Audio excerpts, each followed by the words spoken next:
France at the end of the 18th century was a hot mess. Revolution was in the air. So was political oppression, counter-revolution, warring factions, and a desperate desire for change. A little known fact, at least according to Spider's new game Steelrising, is that there was also an army of deadly automatons laying waste to opponents of the king. So grab a croissant and let's see if Spider's new Soulslike is worth your time.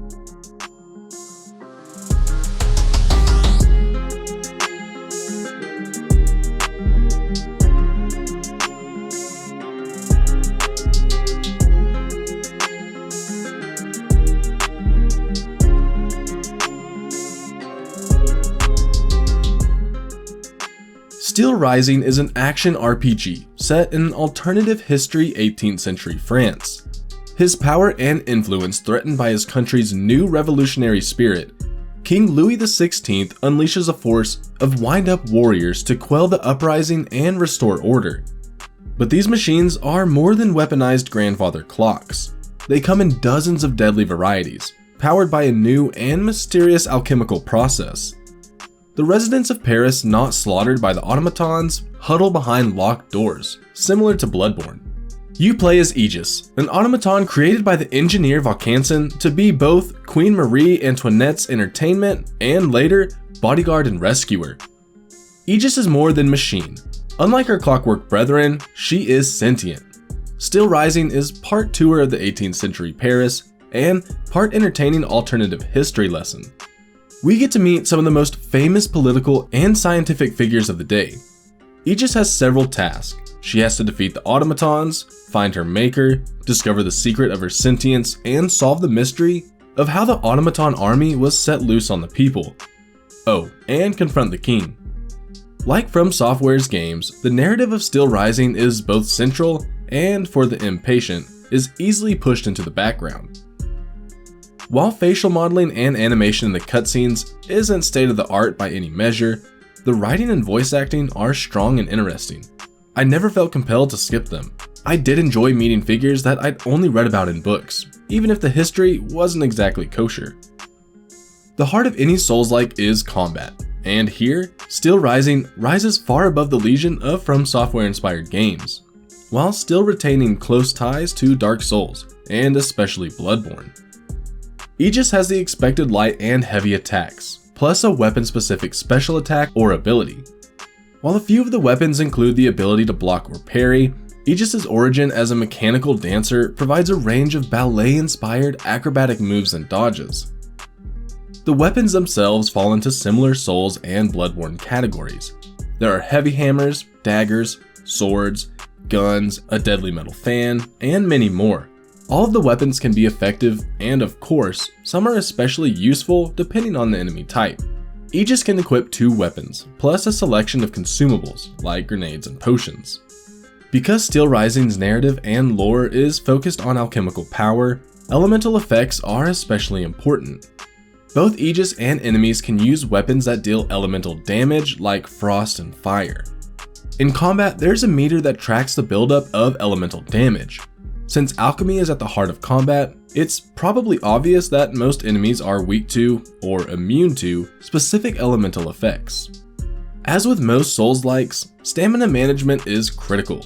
The player's gears will overheat, making you essentially immobile until the mechanism cools. The enemies themselves are inventive and based on clockpunk designs and found objects. They are introduced in typical Souls-like fashion and become increasingly difficult throughout the game.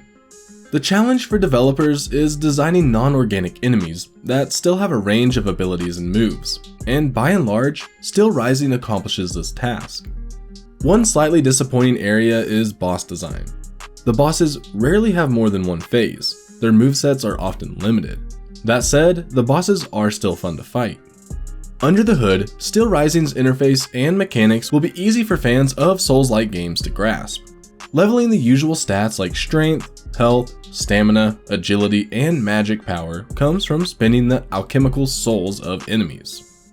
Upgrading weapons requires souls plus specific ingots of brass or other metals.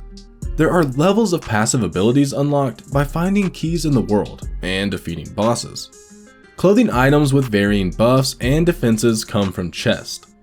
There's a bit of fashion souls at play, but because Aegis is the same clockwork character for everyone, and there's no multiplayer to show off to, armor is less cosmetically interesting. Coming fresh from Elden Ring, some players might be disappointed that there are only 4 starting classes. But they're just that, early classes to move players through the first few levels.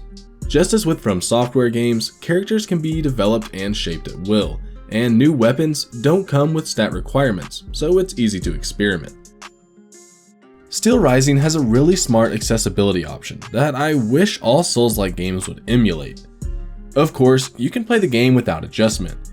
You can also dial back enemy strength or the amount of damage you take. You can turn off losing souls at death and make some other adjustments. The trade-off is that dialing back the difficulty eliminates some achievements. It's more than just an easy mode though. Steelrising's accessibility options allow the player to shape the experience at a pretty granular level. Not every player wants to bash their head against a boss, trying to get good at the expense of story, exploration, and fun. But the challenge is still there for anyone who wants it. Paris in the late 18th century was a combination of opulence and architectural majesty, contrasted with poverty and slums inherited from the Middle Ages. Steelrising's really excellent art and level design illustrate both in equal measure. Famous landmarks are beautifully recreated. Some districts are labyrinths of winding streets.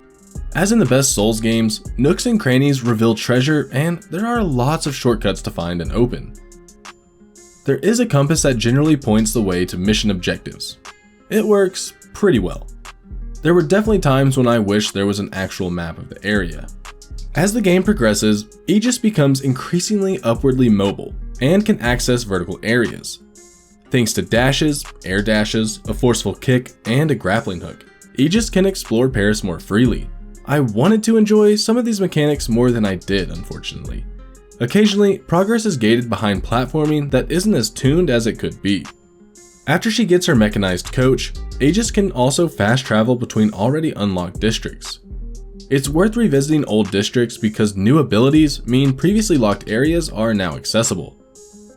Not only that, the main campaign or some side missions require it. At launch, Spider's previous game, Greedfall, had some technical issues and lacked polish. The good news is that Steelrising feels much more ready for prime time. Still, I ran into quite a few bugs, characters getting stuck in animations, camera glitches, and in one case, the game crashed my PS5 entirely. Thanks to its setting, outstanding art, and level design, paired with excellent combat mechanics, Steelrising makes a strong case for itself in a very crowded Soulsborne landscape. Occasional uninspired bosses, sketchy platforming, and technical issues only slightly marred the overall experience. Steelrising is a Souls-like from start to finish, but it stands out as a game I actually can't wait to play through again.